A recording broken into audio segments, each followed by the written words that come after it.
Esta es la vista exterior del Alfa Giulia. Como veis, se trata de una berlina de 4,64 metros y un peso de 1.445 kilos, bastante ligero para el tipo de coche que es. El frontal, muy característico de la marca, aunque bueno, estrena un nuevo diseño, pero como veis, muy bonito, muy agresivo, aunque a la hora de aparcarlo en la calle, pues bueno, tiene sus pequeños defectos, como es esta parte de aquí, que corre el riesgo de que alguna persona, algún coche aparcando, pues pueda golpearnos y dañarlo. Aquí tenemos el radar, que en caso de frenada de emergencia el coche sería capaz de pararlo, por lo tanto, un elemento de seguridad muy importante, pero que, como veis, también queda muy expuesto a la vista y a los golpes. Tenemos los faros Bisenon con los intermitentes de LED. No dispone de antinieblas porque el propio faro de xenón haría la función. Y bueno, pues esta sería la vista lateral del Alfa Giulia, como os digo, de 4,64 metros. Los neumáticos, en este caso, llevamos unos Pirelli P7 Cinturato en medida 255/40 en llanta 18. Las pinzas delanteras pintadas en rojo, flotantes, que le dan una calidad de frenada brutal y una resistencia bastante fuerte a altas velocidades si tenemos que parar el coche. Y la vista trasera, pues tenemos unos faros también con tecnología LED, y en este caso con el motor 2.2 de 180 caballos diésel, con doble tubo de escape y, como detalle, la cámara de visión trasera justamente colocada en el portón. Para acceder al maletero del Alfa Giulia podemos hacerlo de tres maneras: o bien pulsando un botón que tenemos en el interior justo al lado del tirador que abre el capó, o bien pulsando dos veces este botón en el propio mando a distancia, o bien con el botón que tenemos justamente encima de la matrícula y que da acceso, como veis, a los 480 litros de maletero del Alfa Giulia. Un maletero, como veis, muy bien acabado, todo tapizado, con los brazos del portón escondidos dentro del propio guarnecido, muy bien aprovechado y, bueno, pues muy bien rematado. La verdad que no se aprecia ningún tipo de desajustes en el maletero. En este caso llevamos en la parte baja el kit reparapinchazos. Esta versión no dispone de rueda de repuesto, y en la parte alta del portón pues tenemos un práctico soporte para guardar los triángulos.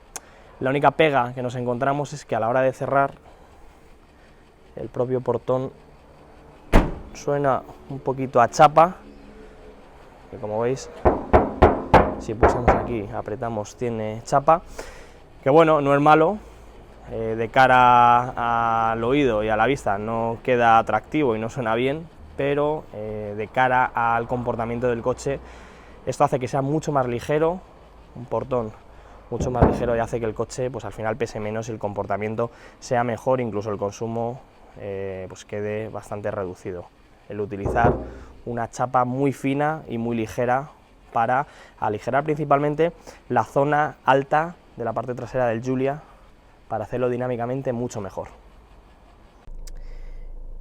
El interior del Alfa Giulia destaca principalmente por la buena postura de conducción que tiene el conductor, una postura de conducción muy deportiva donde las piernas van estiradas, por lo tanto nos da cierto aire de deportividad, aparte de lo bien resuelto que está todo lo que es el interior en cuanto a ergonomía. Os vamos a ir enseñando un poquito por qué hablamos de ese tipo de ergonomía y os vamos a ir desmenuzando totalmente su interior.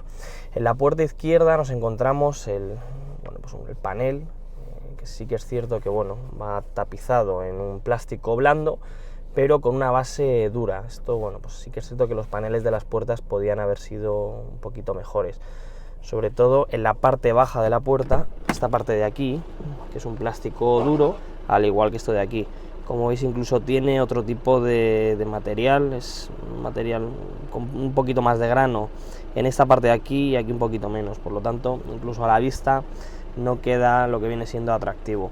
Al igual que, como digo, esta parte de aquí, con una pequeña rebaba que no está muy bien rematada, aunque bueno, luego el resto de la puerta, lo que es el panel, como os digo, es un plástico blando con una base dura, pero bueno, quedaría bien resuelto. Si ponemos el brazo en la posición normal, tanto los elevalunas como el tirador quedarían en una posición muy lógica y muy cómoda, no tenemos que andar retrasando el brazo. Por lo tanto, si vamos conduciendo, simplemente con bajar el brazo tenemos accesibilidad a los elevalunas y al mando de los retrovisores. El tirador, el botón para abrir y cerrar el cierre centralizado. En el lado izquierdo, a modo de coche alemán, el mando de las luces, ¿vale?, con posición automática, el regulador de intensidad del cuadro de mandos, el botón que desactiva el Stop Start, el botón que activa o desactiva el control de aparcamiento. Y si nos vamos a la consola central, a la parte de instrumentación, tenemos el volante, como veis, muy al estilo BMWs, muy similar al volante M que pueden llevar los BMW Serie 3 y bueno, Serie 1, Serie 5 y demás, pero este coche sería rival del Serie 3. Tiene, la verdad, que muchas similitudes con el BMW. Lo primero, la postura de conducción. Lo segundo, un volante de diseño muy similar.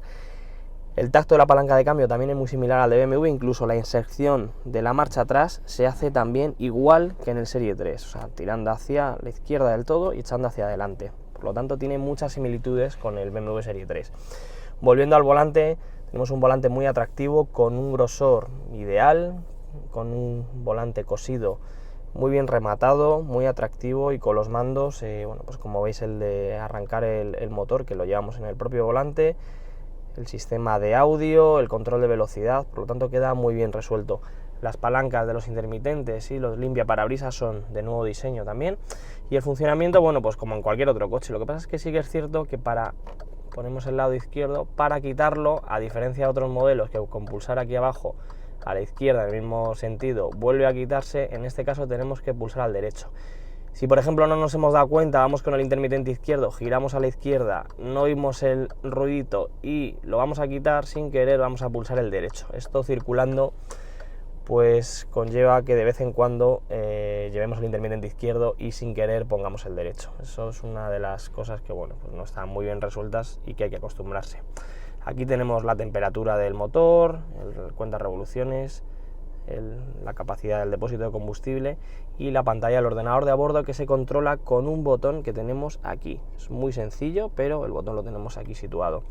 Tenemos diferentes pantallas en las que, bueno, pues tenemos los Gs, tenemos la velocidad, diferentes parciales con su consumo, con su distancia recorrida y demás. Bueno, muy bien resuelto, la verdad, y con un tamaño muy fácil de ver. Si nos venimos a la zona central, tenemos la pantalla de 8,8 pulgadas con todo el sistema multimedia, navegación y demás, fabricada por Magneti Marelli. Aquí los indicadores de la temperatura del climatizador, las salidas de aire con los warning y el climatizador con un muy buen tacto de botones, muy sencillo de accionar, como veis no tiene mayor complejidad. Llevamos la temperatura a ambos lados, climatizador bizona, la velocidad del ventilador y las diferentes funciones en el propio mando. Si queremos automático, si queremos que sea de manera individual, luneta térmica, parte delantera para desempañar y hacia dónde queremos orientar el caudal de aire. Si nos venimos a la palanca, la tenemos aquí. Sí que se tocará, el coche está en marcha y, como veis, tiene una pequeña vibración, muy leve, pero la tiene. Por lo tanto, eso debería haber sido un poco trabajado y haber sido mejorado. La toma USB, el portalatas para una lata, y si quitamos esto tenemos para dos, el mechero, aquí la tapita. Si nos venimos a la parte central, tenemos el DNA, en modo Dynamic, modo normal y modo All Weather. Queda todo reflejado y ajusta todos los parámetros del coche, tanto dirección como control de estabilidad y de tracción, como respuesta del acelerador. El volumen de la radio para pasar de música o de canción, tenemos izquierda a derecha y con esto subimos, y para apagarlo pulsamos. El mando para controlar el sistema multimedia con los diferentes parámetros. Esto exactamente igual, podían haberlo resuelto de una manera un poco más lógica, habiendo puesto botoncitos secundarios para manejar directamente la radio, no que tengas que entrar directamente a la pantalla, al sistema, pudiendo hacer aquí, pues por ejemplo, como hace la competencia, que es poniendo botones secundarios de radio, multimedia y demás, y haciéndolo mucho más sencillo. Tenemos la guantera central con muy buena capacidad, y tenemos la guantera del lado del pasajero, que sí que es cierto que viene muy bien rematada, el tamaño no es muy grande, por lo tanto, pues bueno, puede haber sido un poquito más grande. El salpicadero está muy bien resuelto, con plásticos blandos, con muy buen diseño. En marcha no se aprecia ningún tipo de desajuste ni grillos, pero como os he dicho al principio del vídeo, sí que es cierto que hay plásticos que desentonan un poco con la calidad general del coche, sobre todo los plásticos bajos, aunque no son plásticos que vayamos a utilizar o a tocar habitualmente. Sí que es cierto que en un coche de este tipo, y bueno, y viendo cómo está la competencia y hacia quién quieren dirigir este coche, sí que se podía haber mejorado un poquito los plásticos, sobre todo en la zona baja. El resto, como veis, un salpicadero muy bien resuelto, muy atractivo, con una postura de conducción muy deportiva y, sinceramente, un coche que, visto desde la parte del conductor, resulta atractivo y muy bonito, este Alfa Romeo Giulia. Y ahora os vamos a mostrar las plazas traseras del Alfa Giulia. Como veis, este sería el hueco que queda para acceder al interior, muy similar al de sus rivales. No destaca principalmente por tener un acceso cómodo, puesto que el espacio que deja la puerta no es del todo grande y la puerta es más bien pequeña. ¿Qué tenemos en la puerta? Pues exactamente igual que en las delanteras, unos plásticos en este caso blanditos en la parte superior y unos plásticos un poco más duros y de peor calidad en la parte inferior, al igual que esta parte de aquí, con unos plásticos que, bueno, pues, desentonan un poco con el resto del coche. Una vez dentro,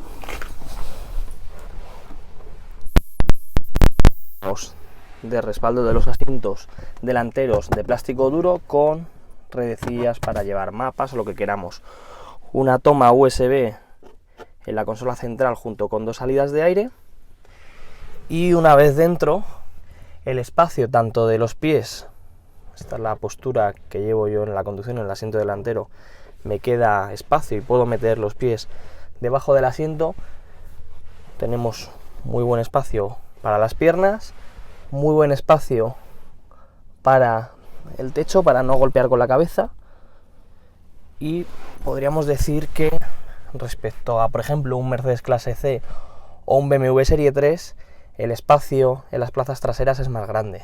Tenemos, incluso con el metro en la mano, tenemos más espacio en todas las medidas. Tenemos anclajes Isofix tanto en un asiento como en otro, y lo que no tenemos es apoyabrazos en la tercera fila, no podemos bajar esta parte de aquí, y en el caso de que llevemos 3 adultos, el que vaya en la plaza central, pues como veis, al ser un vehículo con propulsión trasera y llevar la barra de transmisión al eje posterior, todo esto pues ocupa espacio.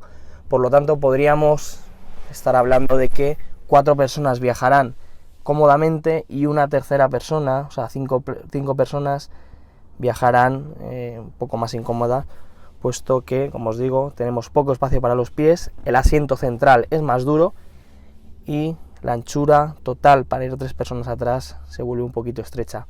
Eso sí, si viajamos 2 personas en las plazas traseras, pues tenemos unos asientos muy cómodos, muy buen espacio para las piernas y aparte, como veis, unos laterales que el asiento prácticamente llega hasta la puerta.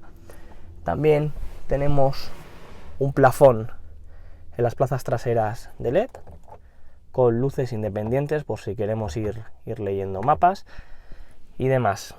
Por lo tanto, estas serían las plazas traseras del Alfa Giulia, en este caso 2.2 diésel de 180 caballos.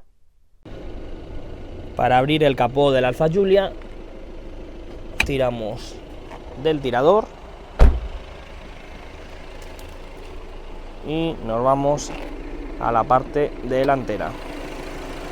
Y este sería el motor 2200 de 180 caballos con un turbo del Alfa Giulia, un motor fabricado íntegramente en aluminio y que destaca principalmente porque ofrece muy buena respuesta a bajas y altas vueltas, un consumo muy contenido, pero que no destaca por su nivel sonoro.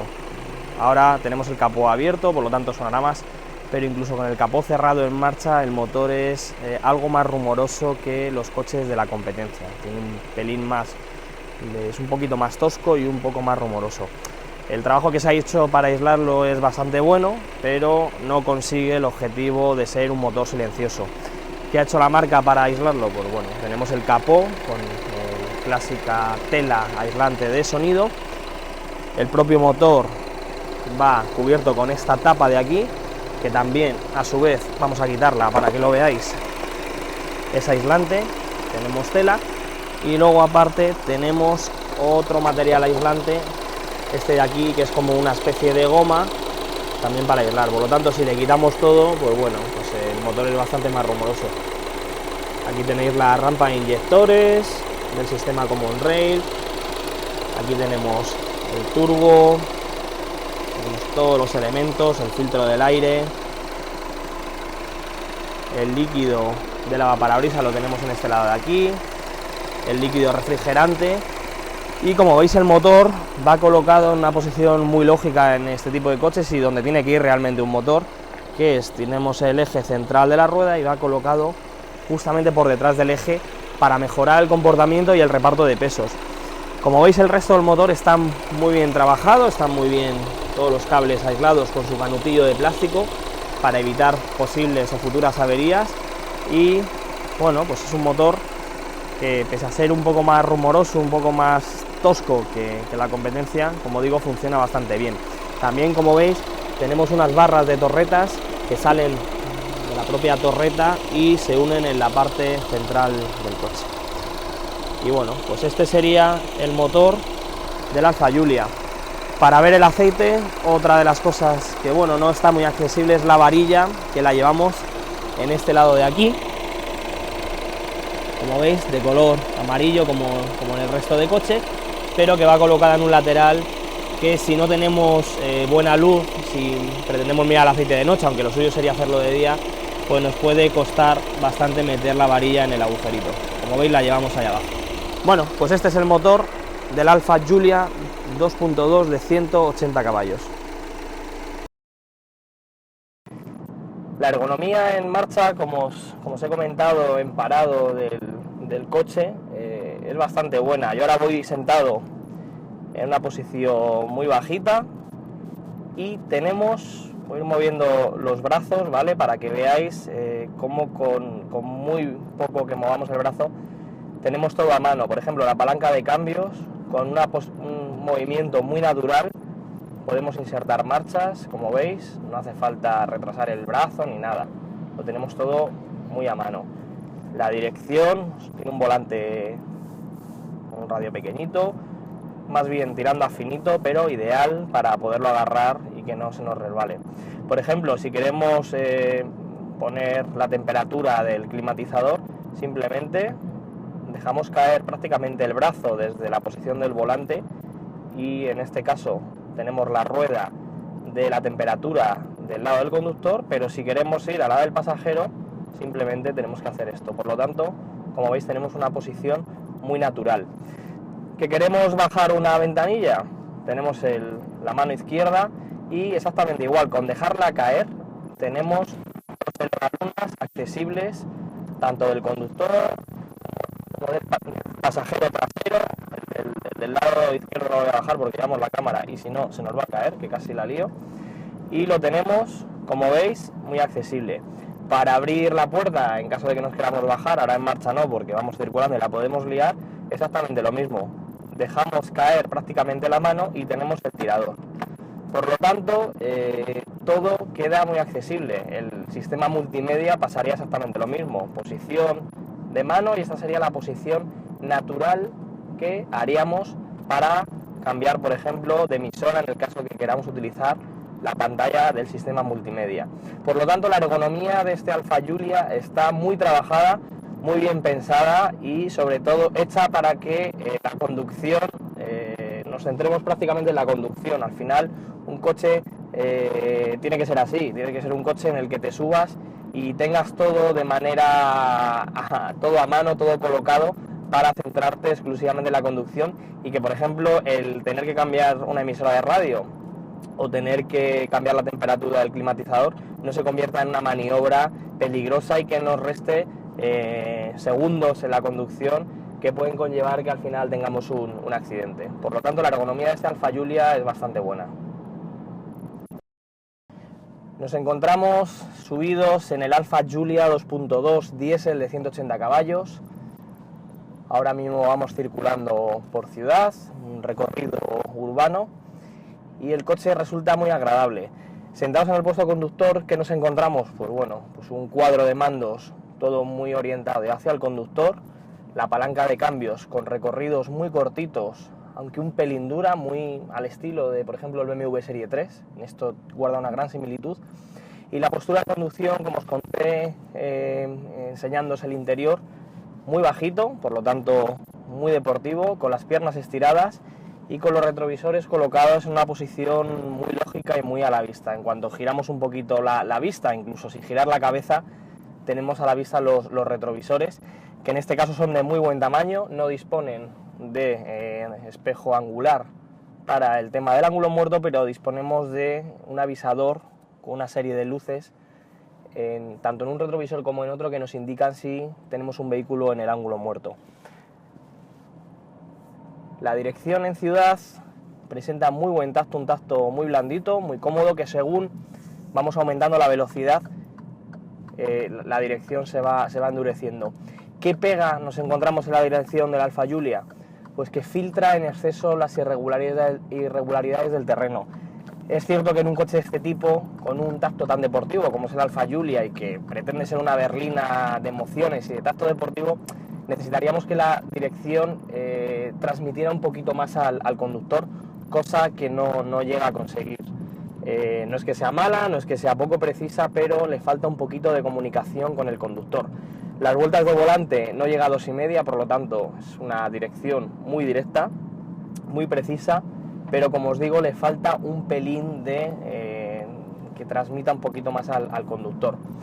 La suspensión tiene muy buen tarado. En ciudad hemos hecho ahora un recorrido urbano para pasar baches y zonas que estén rotas, absorbe muy bien, y luego en carretera, ahora ya hemos salido un poco a autopista, en autopista funciona bastante bien, pero haciendo una prueba, por ejemplo, en una carretera de montaña, es una suspensión que filtra muy bien las irregularidades del terreno y hace que la carrocería balancee muy poco. Por lo tanto, tiene muy buen compromiso entre deportividad y comodidad. Podríamos decir que en cuanto a comportamiento, este Alfa Giulia es, si lo comparamos con sus rivales directos, el Mercedes Clase C, el Audi A4 y el BMW Serie 3, sería lo más parecido a un BMW Serie 3, o sea, un chasis muy buen puesto a punto para que tenga un comportamiento principalmente deportivo.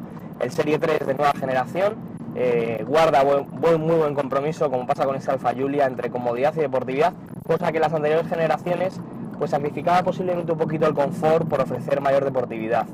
En el caso del Alfa podríamos estar hablando que en cuanto ahora mismo a conducción es muy similar al del Serie 3.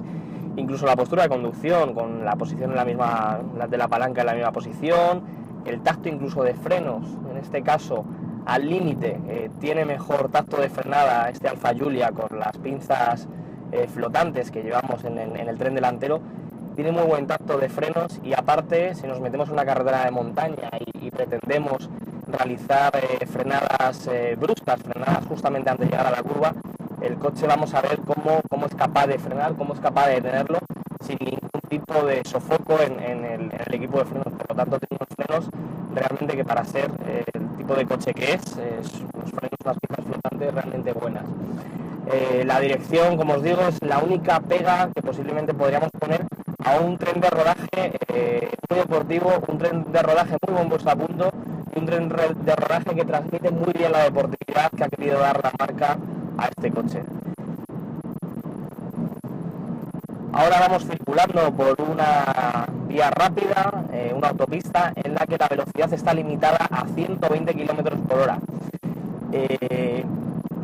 La calidad de rodadura es buena, pero como única pega pondríamos que transmite el sonido de los neumáticos, ya no solo del aire, porque el aire lo filtra muy bien, tanto los retrovisores, que tienen un buen tamaño, un tamaño generoso, no transmiten sonidos, pero sí el rozamiento de los neumáticos con el asfalto. Se nota un pelín más rumoroso que, por ejemplo, nos podríamos encontrar repetimos que me he liado. 3, 2, 1, ya. Ahora nos encontramos circulando por una vía rápida limitada a 120 km por hora. Vamos a 120 km por hora clavados. Y la única pega que nos encontramos a esta velocidad, sin ser una velocidad excesivamente elevada, es el sonido que transmiten los neumáticos al habitáculo. No es un sonido alarmante, ni mucho menos, no es un sonido fuerte, pero comparado con la competencia más directa, como se ha hablado antes, con el Mercedes Clase C, el Audi A4 y el BMW Serie 3, está un pelín por encima de estos tres modelos. El más silencioso de esos tres sería el Audi A4, sería un poco la referencia, y en este Alfa Giulia la sonoridad interior por el rozamiento de los neumáticos queda latente en el interior del coche. Incluso somos capaces de diferenciar cuando va pisando un tipo de asfalto, cuando va pisando otro. Por lo tanto, eso es una cosa que tendría que estar un poquito más trabajada. En cuanto a aerodinámica, el coche dispone de unos retrovisores bastante generosos de tamaño y no se aprecia ningún tipo de sonoridad aerodinámica en el interior del coche. Si circulamos a mayor velocidad, el sonido de los neumáticos aumenta poquito a poco y el sonido aerodinámico permanece totalmente inalterable. El resto del coche, muy cómodo, ideal para realizar largos viajes, excepto, como os digo, por el leve sonido que transmiten los neumáticos al interior del habitáculo del Alfa Giulia.